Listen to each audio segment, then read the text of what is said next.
세계 증시는 빠르게, 우리 증시는 폭넓게 3분 증시입니다. 연합인포맥스 이민재 기자와 함께합니다. 안녕하십니까? 네, 안녕하십니까? 네, 먼저 간밤에 있었던 미국 증시 상황부터 정리해 주시죠. 네, 간밤에 미국 주식시장이 아주 강한 모습을 보였습니다. 예. 특히 나스닥을 중심으로 이제 크게 올랐는데요. 이 지수별 종가를 살펴보면 나스닥 지수가 2.64% 상승한 17,599.40포인트에서 형성됐고 또 S&P 500 지수가 1.58% 뛴 5,522.30포인트에서 장을 마쳤습니다. 네. 그리고 다우 지수도 0.24%의 상승률을 보이면서 4842.79포인트로 최종 마감했습니다. 네, 나스닥이 크게 반등한 하루였고 간밤에 연준의 기준금리 결정도 있었습니다. 예상대로 동결이 됐는데 9월 금리 인하 기대를 높이는 발언이 나왔다고요. 네, 그렇습니다. 이제 미국 연방준비제도가 이틀간의 연방공개시장위원회 FOMC 회의를 마치고 그 결과를 공개했습니다. 예상대로 기준금리에는 변화를 주지 않았는데요. 네. 이 금융시장에서 기대했던 9월 금리 인하 신호를 보인 점에 투자자들이 환호했습니다. 네. 이렇게 연준이 비둘기파적인, 그러니까 완화적인 입장을 보이면서 주가가 급등하고 장중에 거래되던 국채금리가 큰 폭으로 내려갔습니다. 이 기준금리 영향을 상대적으로 많이 받는 미국 국채 2년물 금리가 전장보다 0.1%포인트 낮아진 4.26%로 마감하면서 이 6개월 만에 최저 수준으로 떨어졌습니다. 네, 최근 크게 부진했던 반도체주도 크게 반등했죠. 네, 맞습니다. 이 반도체 관련 종목으로 구성된 필라델피아 반도체 지수가 간밤에 7% 넘게 올랐습니다. 이런 반도체주 반등은 이제 인공지능 반도체 세계 2위인 AMD가 촉발했다고 볼 수 있는데요. 네. 이 AMD가 전날 장 마감 뒤에 공개한 2분기 실적이 시장 예상치를 웃돌면서 주가가 시간 외의 거래에서만 8%가량 상승했고 또 간밤 정규장에서도 4%대 뛰었습니다. 이제 또 모건 스탠리가 AMD를 최고 선호주로 선정했다는 소식도 주가에 호재로 작용했습니다. 이렇게 AMD가 강세를 보이면서 경쟁사인 엔비디아 주가도 밀어 올렸는데 이 엔비디아 주가는 간밤에 12% 넘는 높은 상승률을 연출했습니다. 네. 반면에 어제 일본은행에서는 반대로 기준금리 인상에 나섰네요.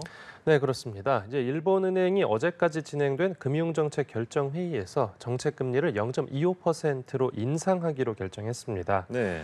일본은행이 3월에 정책 금리를 올리면서 마이너스 금리 정책을 8년 만에 종료한 바 있는데 이 4개월 만에 다시 금리를 인상한 겁니다. 이번 결정이 나오면서 일본의 2년물 국채 금리가 0.45%를 뚫고 올라서 15년 만에 가장 높은 수준을 기록했고요. 그런데 특이하게도 일본 니케이 지수도 1.49% 급등해서 39,000선 위로 복귀를 했는데 이제 장 초반에 약세를 보이다가 이제 미국이 중국에 대한 수출 제한에서 동맹국은 제외할 거라는 외신 보도가 나오면서 지수가 반등한 겁니다. 또 종목별로는 이제 금리 인상 수혜주로 꼽히는 은행주가 강세를 나타냈습니다. 네, 일본 시장은 금리를 올렸고 이제 우리 시장도 살펴보죠. 어제 코스피 시장은 어땠습니까? 네, 어제 코스피는 하루 만에 반등에 성공했습니다. 네. 코스피 종가는 1.19% 오른 2,770.69포인트로 최종 집계됐습니다. 외국인과 기관이 2천억 원가량 순매수하면서 지수를 떠받쳤습니다. 이틀 연속 약세를 보인 데 따른 저가 매수성 수요가 유입됐다고 보입니다.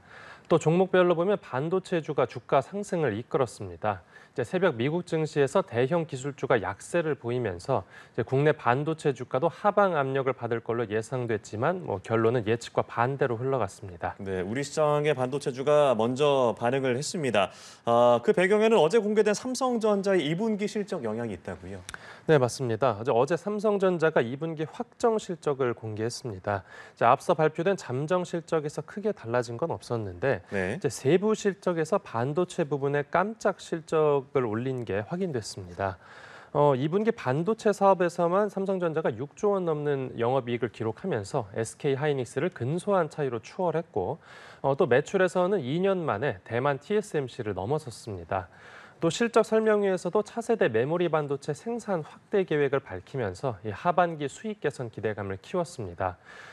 그러면서 삼성전자 주가가 3.6% 가까운 상승률을 보였고 또 하이닉스까지 3%가량 뛰면서 동반 강세를 연출했습니다. 네, 반도체주는 이렇게 강세를 보였는데 반면에 2차 전지 종목들은 약세를 보였군요. 네, 맞습니다. 삼성 SDI가 3%, 그리고 LG 에너지 솔루션, 포스코 홀딩스가 2%, 그리고 포스코 퓨처엠이 1%대 내리면서 네. 이 2차 전지 관련 코스피 상위 종목들이 줄줄이 하락하는 모습을 보였습니다. 이제 미국 제너럴 모터스하고 LG 에너지 솔루션 합작사가 율촌 화학과 맺었던 1조 4천억 원짜리 알루미늄 파우치 공급 계약을 돌연 해지했다고 전해지면서 이 전기차 시장의 일시적인 수요 정체 현상인 이른바 캐즘 관련 우려를 키웠습니다. 네. 또 코스닥 시장에서도 2차 전지 관련 종목인 에코프로 그룹주의 약세가 두드러졌는데요. 이 에코프로 BM이 실적 쇼크를 낸 데 이어서 전기차 시장 상황을 반영해 이 중장기적으로 생산량 조절을 검토하고 있다라고 밝힌 점이 주가에 악재로 작용했습니다. 네, 그렇군요. 오늘 말씀은 여기까지 들어보겠습니다. 3분 증시 연합인포맥스 이민재 기자와 함께했습니다. 고맙습니다. 네, 감사합니다.